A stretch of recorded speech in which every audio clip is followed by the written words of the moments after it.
The strong do what they can. The weak suffer what they must. We must reject this doctrine. The United Nations exists to reject this doctrine. We must stand for all, the strong and the weak. Might cannot be right. Right must be right. Also with us is President Prabowo, a very incredible man of Indonesia. President, come on. Luar biasa. Panggung diplomasi dunia menyaksikan momen bersejarah pada Senin 13 Oktober 2025 saat para pemimpin global berkumpul di Sharm el-Sheikh, Mesir untuk konferensi tingkat tinggi KTT Darurat Implementasi Perdamaian Gaza yang dipimpin bersama oleh Presiden Mesir Abdel Fattah el-Sisi dan Presiden Amerika Serikat Donald Trump dan menjadi puncak dari upaya internasional untuk mengakhiri konflik berkepanjangan yang melanda Gaza sejak Oktober 2023. Di tengah kehadiran lebih dari 20 kepala negara, sorotan pun tertuju pada Presiden Republik Indonesia, Prabowo Subianto, yang faktanya adalah sebagai satu-satunya pemimpin dari Asia Tenggara yang diundang secara khusus dalam KTT ini. Dan kehadiran Presiden Prabowo tidak hanya menandai komitmen kuat Indonesia terhadap perdamaian dunia, tetapi juga menegaskan posisi strategis bangsa di kancah global. Agenda utama KTT ini adalah finalisasi dan penandatanganan kesepakatan damai yang komprehensif antara Israel dan Hamas. Dan hasil dari pertemuan ini adalah tercapainya tujuan dengan penandatanganan dokumen perjanjian penghentian perang dan gencatan senjata. This is the day that people across the region and around the world have been working, striving, hoping, and praying for. They have done things over the last month that I think were really unthinkable. Nobody thought this could happen. Kesepakatan yang dicapai di Sharm el-Sheikh mencakup beberapa pilar krusial yang dirancang untuk memastikan perdamaian yang berkelanjutan. Di antaranya, pertama, penghentian kekerasan secara total. Perjanjian ini mengamanatkan penghentian segera semua bentuk kekerasan dan agresi militer, serta mengakhiri perang yang telah berlangsung selama bertahun-tahun. Kedua, terkait koridor kemanusiaan. Dalam hal ini, para pemimpin menyepakati pembentukan mekanisme konkret untuk mengamankan jalur bantuan kemanusiaan tanpa hambatan ke jalur Gaza, memastikan pasokan makanan, obat-obatan, dan kebutuhan pokok lainnya bagi warga sipil.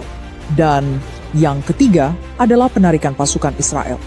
Sebagai bagian dari rencana perdamaian, salah satu butir kesepakatan adalah penarikan pasukan Israel IDF dari wilayah Gaza ke zona yang telah ditentukan. Kemudian yang keempat, pembentukan pasukan penjaga perdamaian internasional.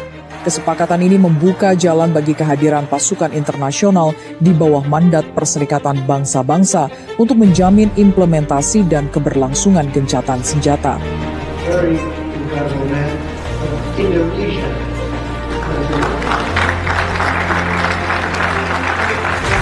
Dokumen kesepakatan ini telah ditandatangani oleh para mediator utama, termasuk Presiden Amerika Serikat Donald Trump, Presiden Mesir Abdel Fattah el-Sisi, Presiden Turki Recep Tayyip Erdogan, dan Emir Qatar Sheikh Tamim bin Hamad Al Thani, serta disaksikan langsung oleh Presiden Prabowo dan pemimpin dunia lainnya.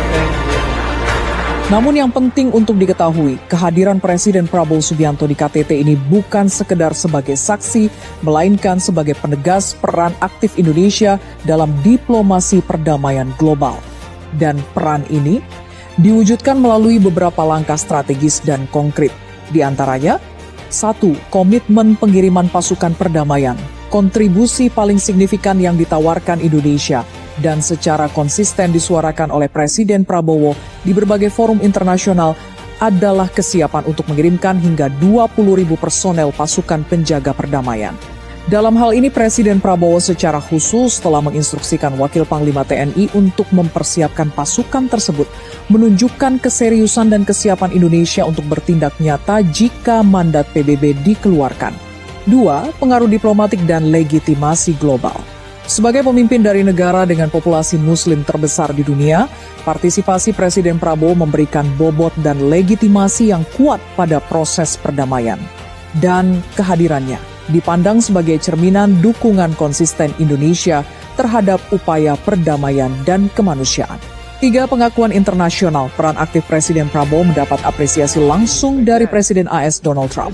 Di hadapan para pemimpin dunia, Trump secara terbuka memuji Prabowo sebagai sosok luar biasa dari Indonesia dan mengapresiasi kinerjanya dalam misi perdamaian dunia. President Prabowo, a very incredible man of Indonesia. Pengakuan ini menandai keberhasilan diplomasi Indonesia dalam membangun jembatan dan kerjasama lintas kawasan. Dan selanjutnya, fakta bahwa Presiden Prabowo Subianto adalah satu-satunya pemimpin dari Asia Tenggara yang diundang secara khusus dalam KTT krusial ini menggarisbawahi posisi unik dan terhormat Indonesia. Ada beberapa alasan mendasar di balik undangan eksklusif ini. Salah satunya adalah dukungan penuh terhadap rencana perdamaian. Menurut Perdana Menteri Malaysia Anwar Ibrahim, undangan KTT hanya ditujukan bagi negara-negara yang memberikan dukungan penuh terhadap 20 poin rencana perdamaian yang diinisiasi oleh AS dan Malaysia yang memberikan dukungan bersyarat tidak termasuk dalam daftar undangan. Hal ini mengindikasikan bahwa Indonesia di bawah kepemimpinan Prabowo memberikan dukungan tanpa reservasi terhadap inisiatif perdamaian tersebut, sebuah sikap yang dinilai krusial oleh penyelenggara KTT. Para pakar hubungan internasional menilai bahwa undangan mendadak kepada Presiden Prabowo menunjukkan betapa Indonesia sangat diperhitungkan dalam percaturan politik dunia, khususnya dalam upaya perdamaian di Timur Tengah. Keterlibatan aktif Indonesia merupakan implementasi dari amanat pembukaan UUD 1945 untuk ikut melaksanakan ketertiban dunia. Ini bukanlah langkah reaktif, melainkan bagian dari komitmen jangka panjang Indonesia untuk mendorong stabilitas dan keadilan global. Dan KTT Sharm el-Sheikh telah menjadi tonggak penting yang tidak hanya membawa harapan baru bagi rakyat Palestina, tetapi juga mengukuhkan peran Indonesia sebagai juru damai yang disegani di panggung dunia. They're friends and they're getting along great. Look at it. So I want to thank you both. That's incredible. Really incredible. So you have Armenia and you have Bahrain. You have Canada.